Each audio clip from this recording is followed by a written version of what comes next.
Friends, आज का जो हमारा टॉपिक है वो है डिजिटलीकरण का निष्पादन। इसमें हम समझेंगे कि डिजिटलीकरण क्या है। तो डिजिटलाइजेशन को समझते हुए हम इसकी परिभाषा को देखेंगे, इसके उद्देश्यों को देखेंगे और इसके क्या क्या कार्य हो सकते हैं। इसे समझते हुए हम आगे बढ़ेंगे। इसके जो फॉल्स हैं, नुकसान हैं, ये क्या क्या हो सकते हैं हमें डिजिटलीकरण के कारण, इसे हम तमाम चीज़ों को इस में समझने वाले हैं। तो सबसे पहले आप देख सकते हैं हमारा हेडिंग की डिजिटलीकरण की परिभाषा या डिजिटलाइजेशन की जो क्या है, इसकी परिभाषा, इसको हम समझने वाले हैं। तो डिजिटलीकरण की जो मुख्य परिभाषा है वो डिजिटलीकरण सूचनाओं को डिजिटल प्रारूप में बदलने का प्रक्रिया है। साथियों, ये जो है वो डिजिटल जो भी हमारी सूचना है उसको क्या करता है, ये डिजिटल रूप में बदलने का जो प्रारूप है इसे ही हम डिजिटलीकरण की प्रक्रिया कहते हैं। परिणाम एक ये वस्तु के तौर पे भी हो सकता है, छवि, ध्वनि, दस्तावेज या संकेत के प्रतिनिधित्व हैं जो अंकों या नमूनों के सतत से असतत सेट का वर्णन करने वाली संख्याओं की एक श्रृंखला उत्पन्न करके प्राप्त किया जाता है। तो ये हो गया हमारा डिजिटलीकरण का परिभाषा कि जो भी है सूचनाओं का डिजिटलीकरण, डिजिटल रूप में बदलने की प्रक्रिया जो है वही डिजिटलीकरण कहलाता है। अब हम इसके उद्देश्यों की ओर चलते हैं। साथियों, इसके उद्देश्यों को हम देखते हैं कि इसके उद्देश्य क्या है। इसका प्राथमिक उद्देश्य सभी क्षेत्रों में अवसरों को सुविधाजनक बनाना। सभी क्षेत्र में अवसरों को सुविधाजनक बनाना। अब ये किसी भी क्षेत्र में हो सकता है, चाहे वो आप मार्केटिंग का क्षेत्र हो या कोई भी खरीदी बिक्री का क्षेत्र हो या फ़ोन में बात करना हो, मतलब अलग अलग तरह से हो सकता है। वो हमारे समाज में देखने को मिलता है, वो हमारे अंतर्राष्ट्रीय स्तर पर भी देखने को मिलता है, वो हमारे देश में देखने को मिलता है। तो ऐसी तमाम चीज़ें जो है वो ये सुविधाजनक बनाता है। भौतिक आवागमन की आवश्यकता को कम करना। देखिए, अगर हमें कोई मीटिंग करना है तो अब भौतिक आवागमन की आवश्यकता ना हो करके हम क्या कर सकते हैं, ऑनलाइन मीटिंग कर सकते हैं। तो इससे क्या हुआ, भौतिक आवागमन कम हुआ। मान के चलो हमें किसी को एक लेटर देना है, तो लेटर देने के लिए हमें उसको प्रत्यक्ष रूप से जाना अनिवार्य नहीं है, बल्कि हम क्या कर सकते हैं, उसको व्हाट्सएप के माध्यम से या ईमेल के माध्यम से या अन्य किसी माध्यम से, इंस्टाग्राम के माध्यम से हम क्या कर सकते हैं, उसको वहाँ तक प्रेषित कर सकते हैं। इसके बाद आगे जो प्रक्रिया है वो है प्रक्रियाओं को स्वचालित करना। ये हो गया प्रक्रियाओं को स्वचालित करना।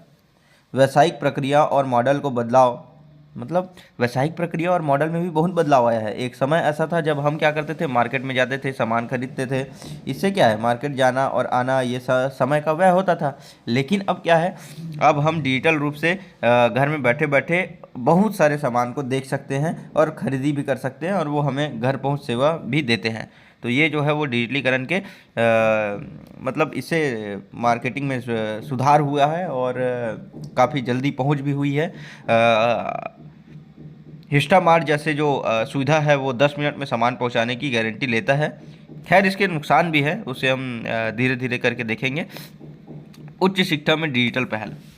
उच्च शिक्षा में जो डिजिटल पहल है ये क्या है, तो उच्च शिक्षा में डिजिटल पहल, अगर हम डिजिटलीकरण की बात कर रहे हैं और शिक्षा की बात ना करें तो पूरी बात हमारी अधूरी हो जाएगी, क्योंकि हमें शिक्षा को केंद्र में रखकर ही डिजिटलाइजेशन के बारे में चर्चा करना है।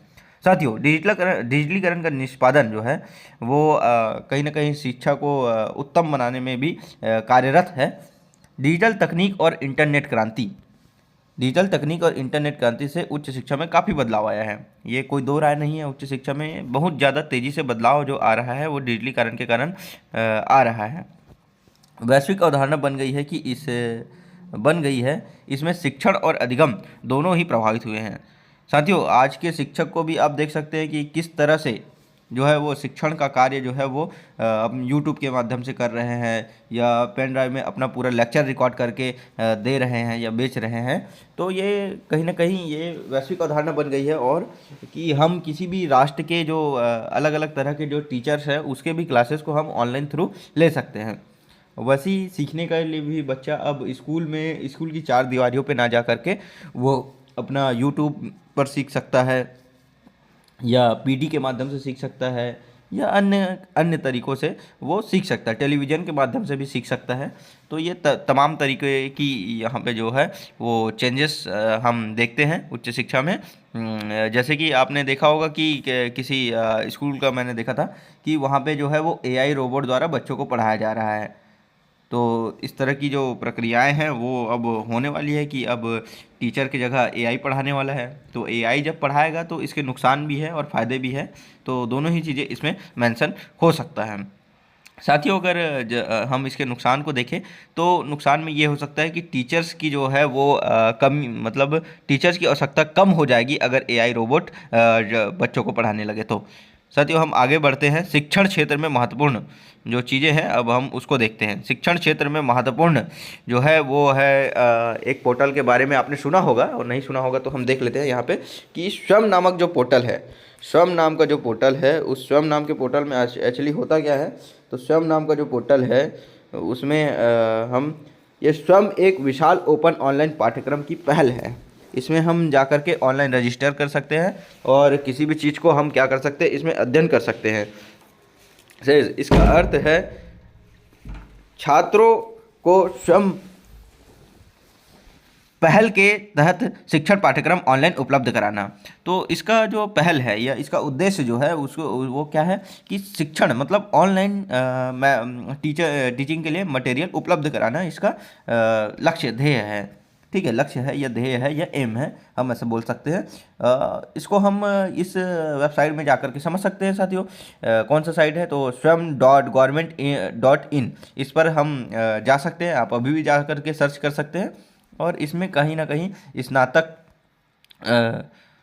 स्नातक मतलब स्तर से माध्यमिक स्तर से स्नातक तक पाठ्यक्रम उपलब्ध होते हैं। इन योजनाओं का प्रमुख उद्देश्य देश की गरीब व पिछड़े छात्रों को शिक्षा से जोड़ना है। वर्तमान में भी जो डिजिटल क्रांति से दूर है उनको इससे जोड़ना है। तो साथियों, सभी को शिक्षा मिले, इस उद्देश्य से ये स्वयं का निर्माण किया गया है। अब वैसे ही स्वयं प्रभा भी उसी तरह से जो प्लेटफॉर्म है, स्वयं प्रभा प्रत्यक्ष रूप से डायरेक्ट टू होम मतलब सीधे आपके घर तक जुड़ाव करती है। कैसे करती है, तो 32 इसके डिजिटल शिक्षण टेलीविज़न के माध्यम से ये आपको घर पहुँच या टीवी में पहुँच करके सेवाएं प्रदान करती है। मतलब आप टीवी में इसको देख सकते हैं, जिसका उद्देश्य कक्षा के व्याख्यान और अनुभवों को डिजिटलीकरण रूप से प्रस्तुत करना है। यह मानव संसाधन विकास मंत्रालय के तत्वाधान में कार्यरत है। तो ये तमाम चीज़ों को हम यहाँ पे देख सकते हैं, समझ सकते हैं। इसके माध्यम से वीडियो और विषय विशेषज्ञों द्वारा इसको शिक्षण देने का प्रावधान है। उसके बाद हम आगे देखते हैं कि नेशनल डिजिटल लाइब्रेरी। साथियों, कई लोग तो ऐसा है कि नेशनल डिजिटल लाइब्रेरी के बारे में सुने भी नहीं होते हैं। तो नेशनल डिजिटल लाइब्रेरी भी हमारे पास उपलब्ध है, जिसमें 70 लाख से भी अधिक किताबें वहाँ पे उपलब्ध है। नेशनल डिजिटल लाइब्रेरी एक ऑनलाइन लाइब्रेरी है। इसके माध्यम से विद्यार्थियों को 70 लाख से भी अधिक किताबें जो है वो ऑनलाइन उपलब्ध होगी। यह भारत की सबसे बड़ी लाइब्रेरी है। सभी संस्थान या अंगीकृत महाविद्यालय शीघ्र ही इस लाइब्रेरी से क्या कर सकते हैं, जुड़ सकते हैं और इससे किताबें पा करके पढ़ सकते हैं और अपने ज्ञान में वृद्धि कर सकते हैं। इस वेबसाइट पर के आप जा सकते हैं। इसके लिए ये वेबसाइट है। ठीक है, उसके बाद है इसमें सभी बुक डिजिटल आईआईटी खड़गपुर के सहयोग से यहाँ पे इसमें जोड़ा गया है या लिया गया है। उसके बाद NDL को लॉगिन कर नेशनल डिजिटल लाइब्रेरी से आप जुड़कर लाभान्वित हो सकते हैं, मतलब लाभ प्राप्त कर सकते हैं। और बिल्कुल आपको करना चाहिए। स्टूडेंट अगर आप हैं अभी और स्टूडेंट नहीं भी हैं तो भी आपको ये यूज़ करना चाहिए। साथियों, शासन और डिजिटलीकरण के बारे में भी हम अभी देख लेते हैं कि शासन किस तरह से डिजिटल हो रहा है या डिजिटलीकरण का इस्तेमाल जो है वो करने लगा है। तो इसको समझते हुए हम ई गवर्नमेंट और ई गवर्नेंस को समझेंगे। यहाँ पे आप देख सकते हैं कि ई गवर्नमेंट और ई गवर्नेंस दोनों शब्द स्वतंत्र अवधारणा है।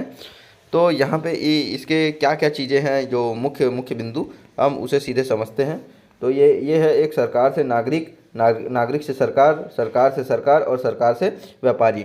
मतलब इसको हम देख सकते हैं गवर्नमेंट टू सिटीजन, G2C करके भी जाना जाता है, जिसे नागरिक टू सरकार, जिसे सिटीजन टू गवर्नमेंट करके भी जाना जाता है। और सरकार से सरकार, गवर्नमेंट टू गवर्नमेंट का किस तरह से डिजिटल में लिंक है इसको हम आगे समझेंगे। सरकार से व्यापारियों, मतलब गवर्नमेंट टू बिजनेस, बिजनेस का भी कैसा रोल है इसको हम समझेंगे। सरकार से नागरिक, सबसे पहले हम देखते हैं सरकार से नागरिक।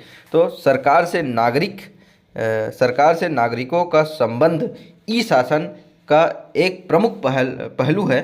सरकार से नागरिक तक संबंध सरकार द्वारा प्रदान की जाने वाली सेवाओं को जनता तक पहुंचाना है।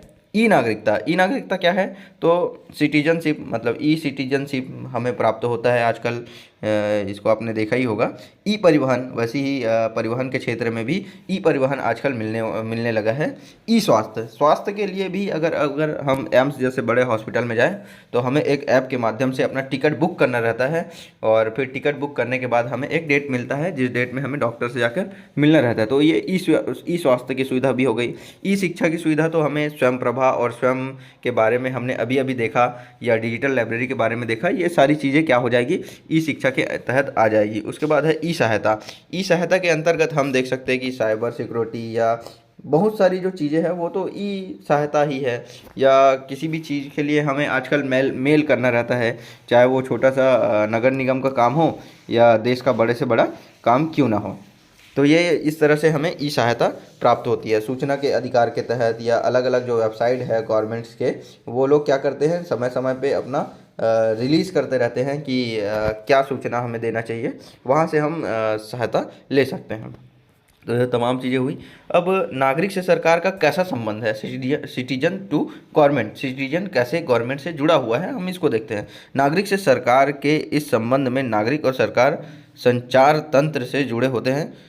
इसमें सरकार नागरिकों के सहयोग से प्रजातांत्रिक प्रक्रिया, वोटिंग, चुनाव प्रचार, सुझाव आदि का क्या करते हैं, गठित होती है। मतलब अगर नागरिक से सरकार इसी तरह से जुड़ा हुआ है, ये भी समझ सकते हैं हम कि सरकार को जब कुछ भी अपलोड करना रहता है तो वो क्या करता है, वो किसी भी प्लेटफॉर्म में डाल देता है डिजिटल तकनीक का यूज़ करते हुए, और उसे तमाम लोग, जो नागरिक लोग हैं, वो देख लेते हैं।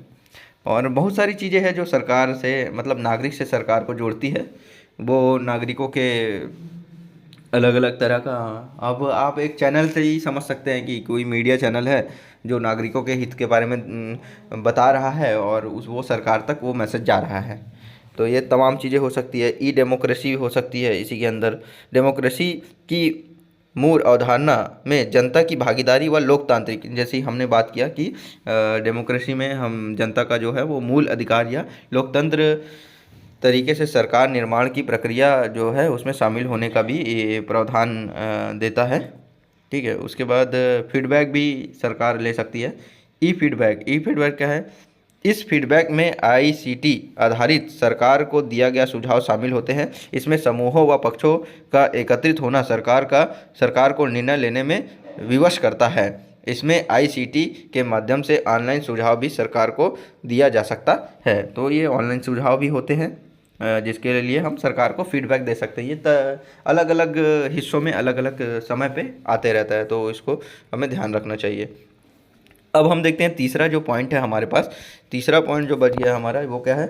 सरकार से सरकार का भी सीधा संबंध है। अगर कोई जैसे दिल्ली में कोई मीटिंग हुई और उसका अगर हमें नोटिस निकालना है, या हाई कोर्ट का कोई फैसला है उसका हमें नोटिस निकालना है, तो क्या करूँगा मैं? हाई कोर्ट के वेबसाइट जो है उस पर जा करके मैं अपलोड कर दूंगा चीज़ों को। या संसद में जैसे कोई बजट पास हुआ है, तो बजट पास हुआ है तो मैं उसको ऑफिशियल वेबसाइट पे क्या जा करके प्रकाशित कर दूंगा। उसके बाद क्या है, डिजिटलीकरण के माध्यम से सारे लोग उस चीज़ को देख लेंगे कि क्या चीज़ें नए चेंजेस हुए हैं, क्या चीज़ें बदलाव हुई है, ये तमाम चीज़ों को देख सकते हैं। और टेलीविज़न आज के समय में बहुत बड़ा उदाहरण है। और उसके अतिरिक्त जो है वो अलग अलग तरह के प्लेटफॉर्म भी है जो सीधा सोशल मीडिया जो है वो इससे जुड़ा हुआ है, डिजिटलीकरण से जुड़ा हुआ है। ई पुलिस प्रणाली, पुलिस ऑफिसर, उसके कार्य, ये तमाम सारी चीज़ें जो है, या किसी का सिलेक्शन प्रोसेस भी होता है तो उसकी जानकारी भी हमें ऑनलाइन मिलती है। या डिजिटलीकरण के माध्यम से मिलती है। ई कोड भी है, अगर तो कोई कोर्ट अगर नोटिस निकालेगा तो क्या करेगा, वो अपनी वेबसाइट पे डाल देगा, उसको जा कर के फिर हम तमाम लोग जो हैं वो देख लेते हैं। सरकार से व्यापार, G2B, government to business. Government to business क्या है साथियों, इसको हम समझते हुए देखते हैं कि सरकार से व्यापार का जो तात्पर्य है वो ई गवर्नेंस, बिजनेस क्लास को सरकार के साथ सहज तरीके से बातचीत करने में मदद करना है। इसका उद्देश्य व्यापार के माहौल में और सरकार के साथ बातचीत करते समय पारदर्शिता स्थापित करना है। इसके कुछ उदाहरण निम्नलिखित हैं, जैसे ई कराधान, ई लाइसेंस, ये सब लाइसेंस वगैरह जो देती है सरकार, अलग अलग चीज़ों में लाइसेंस देती है, चाहे वो आपका छोटा बिजनेस हो या मेडिकल का बिजनेस हो या पटाखे का बिजनेस हो, ये तमाम चीज़ों में जो लाइसेंस देने का काम जो करती है वो हमारे भारत सरकार करती है। और किस माध्यम से करती है, तो डिजिटलीकरण के माध्यम से करती है, ई लाइसेंस प्रोवाइड कराती है। उसके बाद जो है वो ई निविदा। ई निविदा क्या है, तो ई निविदा भी उसी तरह की चीज़ें हैं जिसमें ऑनलाइन क्या होता है, निविदा और वसूली की जो सुविधा है वो भी ऑनलाइन तरीके से किया जाता है। अब हम सीधा आगे जाते हैं कि ई गवर्नेंस का उद्देश्य क्या है। तो ई गवर्नेंस का उद्देश्य जो है वो एक सूचित समाज का निर्माण करना, कि सूचित समाज का मतलब ये है कि सूचनाबद्ध, मतलब जिसको सूचनाओं का ज्ञान रहे, ऐसे समाज का निर्माण करना। समाज एक सशक्त समाज है, ऐसा इनका मानना है। केवल सूचित लोग ही जिम्मेदार नागरिक बन सकते हैं, मतलब जिसको सूचनाओं का ज्ञान रहेगा वही क्या कर सकता है, वही तमाम चीज़ों के बारे में समझ सकता है और जागरूक नागरिक बन सकता है, और जागरूक नागरिक बन के एक नागरिक का जो सिटीजन का भूमिका है उसे महत्वपूर्ण तरीके से निभा सकता है। सरकार की प्रत्येक सूचना और सार्वजनिक महत्व को एक्सेस करना ई गवर्नेंस के मुख्य उद्देश्यों से एक है। उसके बाद जो हमारा अगला है, इसको हम देख सकते हैं कि सरकार और नागरिक परस्पर क्या है, सरकार और नागरिक परस्पर, ये वाली लाइन को समझ रहे हैं हम, सरकार और नागरिक में परस्पर क्रिया बढ़ाना। ई गवर्नेंस का उद्देश्य प्रक्रिया की रूपरेखा बनाना और लोगों से प्रक्रिया मतलब फीडबैक लेना, ये सारी चीज़ें है। सरकार प्रक्रिया के पारदर्शिता लाना, ये सरकारी प्रक्रिया में पारदर्शिता लाना, ये भी ई गवर्नेंस का कुछ चीज़ें हैं जो, जैसे कि अगर हम ऑनलाइन मीटिंग करते हैं तो ऑनलाइन मीटिंग के जरिए क्या होगा, चीज़ें सारी रिकॉर्डेड रहेगी, तो इससे क्या है, त्रुटियां कम होगी और निष्पक्षता अधिक रहेगा। जैसे कि अगर हम कोई पेमेंट ही करते हैं तो पेमेंट करने के टाइम अगर हमारे पास ऑनलाइन बिल है तो वो काफ़ी ऑथेंटिक हो गया कि हमारे पास तो बिल है। इस तरह से सरकार को जवाबदेही बनाना, अगर सरकार को जवाबदेही बनाना है तो ऑनलाइन आप फीडबैक दे करके भी सरकार को जवाबदेही बना सकते हैं, या हमारे इस मोहल्ले में इस तरीके का काम नहीं हो रहा है, इस तरीके से सरकार को जागरूक कर सकते हैं। शासन के खर्च को कम करना, और जाहिर सी बात है अगर सरकार का मतलब लोगों के खर्चे इससे कम हो ही रहे हैं। फॉर एग्ज़ाम्पल अगर मैं मुंबई से 2000 किलोमीटर दूर हूँ और फिर भी मुझे वहाँ पे कुछ लेटर भेजना है तो मुझे उसे लेके जाने की ज़रूरत नहीं पड़ेगी, और तो मैं उसे सीधा तुरंत भेज सकता हूँ। किसके माध्यम से, तो डिजिटलीकरण के माध्यम से। सरकार के प्रतिक्रिया समय को कम करना, ये तमाम चीज़ें इसमें शामिल है, लास्ट पॉइंट था जो। और वो ई गवर्नेंस के अब हम लाभ देख लेते हैं। सबसे पहले तो हम देखेंगे इसमें जो लाभ है वो स्पीड है। स्पीड का लाभ हुआ, किसका लाभ हुआ, स्पीड का लाभ हुआ। स्पीड का लाभ हुआ, तकनीकी संचार को गति प्रदान करती है। इंटरनेट, फ़ोन और सेल फोन साधारण संचार में समय लागत को कम करते हैं।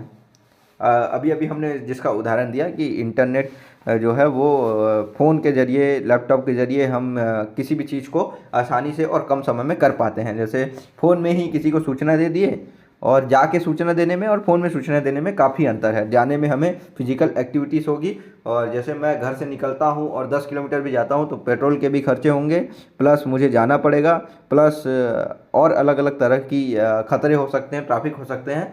और अगर मैं फ़ोन से बात कर लिया तो ये बहुत कम समय में उसे मैं मैसेज को पहुँचा सकता हूँ। लागत में कमी आई, लागत में कमी, जैसे कि मुझे जाना ही नहीं पड़ा तो मेरे पेट्रोल के खर्चे बढ़ गए और मेरा समय भी बच गया। तो ये तमाम चीज़ें हैं। उसके बाद पारदर्शिता, इसमें पारदर्शिता भी है कि अगर मैं कुछ मैसेज भेज रहा हूँ तो वो मैसेज क्या है, वो लंबे समय तक जीवित है, उसके पास भी है, मेरे पास भी है। इसकी बाधाएं अब हम देखते हैं। लिमिट इसकी क्या है कि किन किन लिमिट में रहा जाए, कि मतलब इसके हमें क्या है, कुछ चीज़ों की जो है उसे लिमिट तक ही सीमित रहना चाहिए ऐसा कहा जाता है, और लिमिट से जब ऊपर हो जाता है तब हमें बहुत सारी चीज़ें बाधाएं के रूप में झेलनी पड़ती है। तो बड़े पैमाने पर अवसरों और लाभ के बावजूद, मतलब बहुत सारे लाभ हैं इसके बाद भी इसकी कुछ कुछ हानियां हैं, जैसे आईटी साक्षरता की कमी। ठीक है, आईटी साक्षरता की कहीं ई गवर्नेंस के लाभ के बारे में जागरूकता, मतलब इस बारे में जागरूकता अभी लोगों को क्या है, कम है, कम जागरूक है। तो हमें क्या करना चाहिए, इस बारे में जागरूक करना चाहिए जिससे लोगों को ज़्यादा से ज़्यादा जानकारी मिले। मौजूदा आईसीटी और संचार का अभाव, मतलब आईसीटी जो संचार है, इंफॉर्मेशन कंप्यूटर टेक्नोलॉजी, सॉरी ये ऐसा कुछ इसका फॉर्म है, मैं भूल रहा हूँ, मेरे याद नहीं आ रहा है। तो मौजूदा जो आईसीटी है इसका और संचार का अभाव है अभी। सरकारी विभागों का रवैया भी है थोड़ा सही नहीं है, इसलिए कि वो सूचनाओं को सही सही जल्दी जल्दी पहुंचा सके, ऐसा काम नहीं कर पा रही है, जिस कारण से अब हम इसको देख लेते हैं, इंग्लिश में भी जिसे समझना है वो समझ सकता है। हाँ, डिजिटलीकरण के नुकसान। तो निजता की कमी, डिजिटलीकरण के व्यक्तिगत जीविका जानकारी की सुरक्षा खतरे में पड़ सकती है। निजता की कमी, साथियों अगर हम जैसे आज के ज़माने में सभी जो लोग हैं वो कहीं ना कहीं गूगल पे अपना रजिस्ट्रेशन करके रखते हैं, गूगल पे अपना ईमेल आईडी रजिस्टर है हमारा, और इस तरीके से जो गूगल जो है वो हमारे बारे में, हमारा डेट ऑफ बर्थ से लेकर के सारा कुछ उसको पता है। साइबर अपराध, इसी अब साइबर अपराध भी हो सकते हैं, कुछ हमारे डाटा हैक हो सकते हैं, उसके बाद हमारा साइबर अपराध हो सकता है। आए दिन ये घटनाएं घटते रहती है, आते रहती है न्यूज़ में कि व्हाट्सअप हैक हो गया या अन्य तरह से बैंक अकाउंट हैक हो गया। तो ये तमाम चीज़ें जो है वो साइबर अपराध के अंतर्गत आते हैं। उसके बाद है डेटा की हानि। डेटा की हानि तो होता ही है, डेटा की हानि होना इसमें तो आम बात है, क्योंकि डेटा के यूज़ के बिना हम इंटरनेट का प्रयोग नहीं कर सकते। तकनीकी समस्याएं, तकनीकी समस्याएं भी हमें आ सकती है, जैसे कि अगर हम जंगल में हैं तो शायद नेटवर्क ठीक से काम ना करे, कई बार कई कई जगहों में नेटवर्क ठीक से काम नहीं करता है। आर्थिक समानता, तो आर्थिक समानता भी आर्थिक असमानता जो है वो डिजिटलीकरण से आर्थिक असमानता बढ़ सकती है, क्योंकि कुछ लोग के पास तकनीक की पहुंच नहीं होती है। जैसे ग्रामीण लोग जो थे, अभी जो ऑनलाइन शिक्षा हो गई थी कोविड के टाइम पे, तो जो लोग ग्रामीण लोग थे, एकदम ग्रामीण, जिनके पास कम पैसे थे, वो लोग तो लास्ट तक फ़ोन नहीं खरीद पाए। ऐसे में उन बच्चों की शिक्षा रुक गई, जबकि अमीर बच्चों की शिक्षा लगातार चलती रही। रोजगार की हानि, डिजिटलीकरण के कुछ रोजगार खत्म हो सकते हैं, जैसे कि ऑटोमेशन के कारण, ये है। उसके बाद मानसिक स्वास्थ्य समस्याएं भी आ सकती है, कि दिन रात अगर बच्चा, आजकल आप देख ही रहे हैं कि तमाम तरह के जो गेम्स हैं वो बच्चों को किस तरह से आकर्षित कर रहे हैं, और जो बच्चों को जो गेम आकर्षित कर रहे हैं वो उन्हें कहीं ना कहीं मस्तिष्क की बीमारियां या आँख से संबंधित बीमारियां पैदा कर रही है। सामाजिक लगाव, डिजिटलीकरण से सामाजिक अलगाव हो सकता है, बिल्कुल हो सकता है। आज ही के समय में हम देखते हैं कि अगर कोई फ़ोन चला रहा है तो उसे व्यक्ति के साथ बात करने का समय नहीं है। पर्यावरणीय प्रभाव, पर्यावरण को प्रभाव तो पड़ ही रहे हैं। जो हम डेटा यूज़ करते हैं, जो नेटवर्क का जाल पूरी दुनिया में फैला हुआ है, वो कहीं ना कहीं जो रेडिएशन जिससे निकलता है वो चिड़ियों के लिए काफ़ी हानिकारक है, और तमाम तरह की और भी चीज़ें हैं जिसके लिए वो हानिकारक है। निर्भरता, डिजिटलीकरण से तकनीक पर निर्भरता बढ़ जाती है, जिससे लोगों को तकनीक के बिना काम करना मुश्किल हो जाता है। तो ये तमाम इसके जो नुकसान थे उसे हमने बताया। तो इस तरह से हमें लगता है कि ये आपको समझ आया होगा। तो धन्यवाद साथियों, मिलते हैं हम अगले वीडियो में। धन्यवाद।